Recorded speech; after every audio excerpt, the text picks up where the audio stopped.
I don't know. Where did we just stop? Starbucks. Yeah, and what did we get?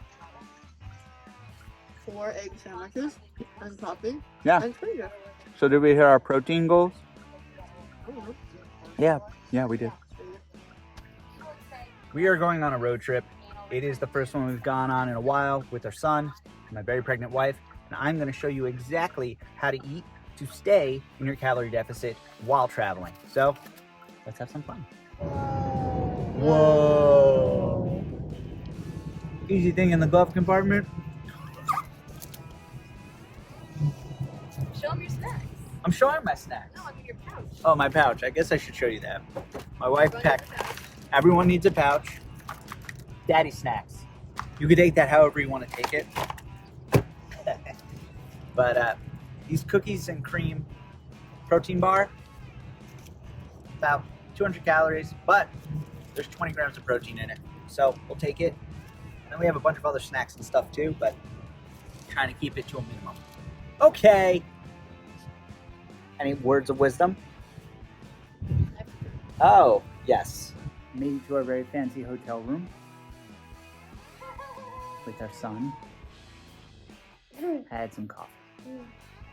We made it all the way to DC on this road trip. We had all these plans, and my son has 101 fever. So now I'm out and about to try and find some food. I will probably have to guesstimate on calories, and well, it is what it is. Just look at all that. That's pretty darn cool. Look at that view.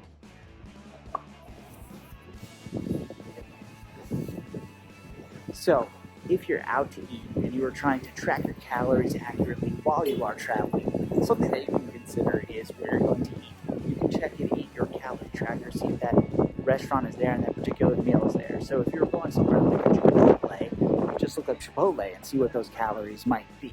But everything's going to be in estimates. So the other part of it is you have to assume that calories will be off due to the amount of oil someone's using, the amount of butter someone's using, the actual portion size. And that's okay, because you can always round up by adding like 20% to whatever you're actually about to enjoy. Let's say it's not a popular restaurant and it's not found in the particular tracker that you're using. Well, you can take something like a burrito and just look up burrito and then try to take the one that tends to be on the higher side and add about 20% to that. Or if it's a meal made up of, let's say, like chicken and mashed potatoes and like steamed vegetables, things of whatever it is, you can look up each individual ingredient and then add butter, add oil, whatever you might think it might be, and round up by like 20%. And that is going to be how you can track things. Will it be 100% accurate? No, but it's better than just not tracking at all. Ooh, this is where we're going.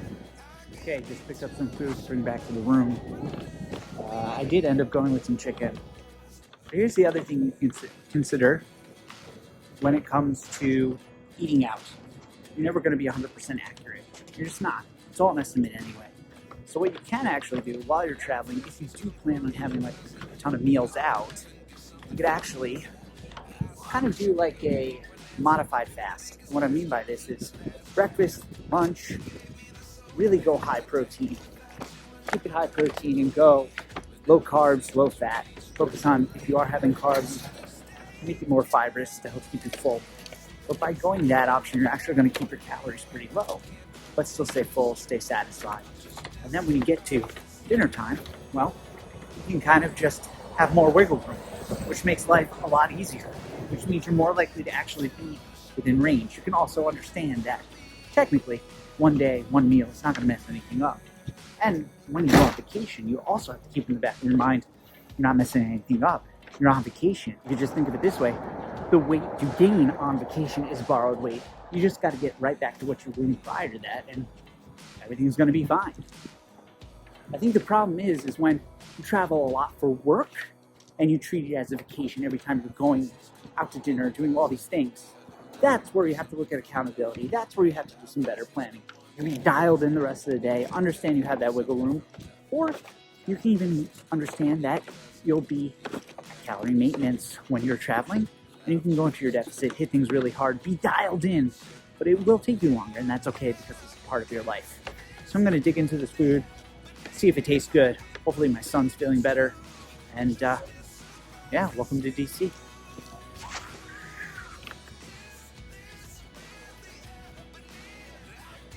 This is a way not to stay on your diet, is to just maybe order a bunch of things that, I don't know.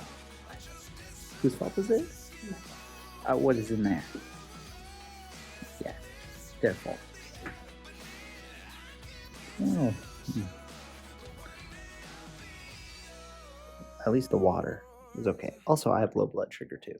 That goes out the window. But like I said, you don't necessarily have to try to be perfect if it's a vacation. Is that good? I love you. You can take a shower and then we can watch Whoa. Okay. Mommy, what do you think? So good. Again, it's vacation. I'm not going to track this and everything's going to be okay.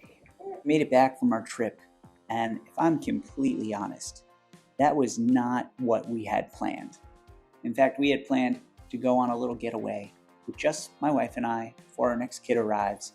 Things fell through with our childcare. Our son came with us, and that shifted our plans. And then our son got sick, and well, that just changed everything. But here's the cool thing. It didn't ruin any sort of progress I was having or making. If anything, that sort of moment really was important, because my wife and I, we have never laughed harder. We were happy that our son was doing okay, and now he's completely fine, whatever that was. So the way you can look at it is you have two ends of the spectrum. One end of the spectrum is that the best thing you can possibly do while you're going on like your mini vacation is to not track. Like honestly, just enjoy it. Understand any weight that you gain is borrowed weight.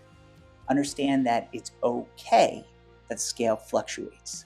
Understand that those memories are so important, and that even like a week of being off track can probably be a part of being on track.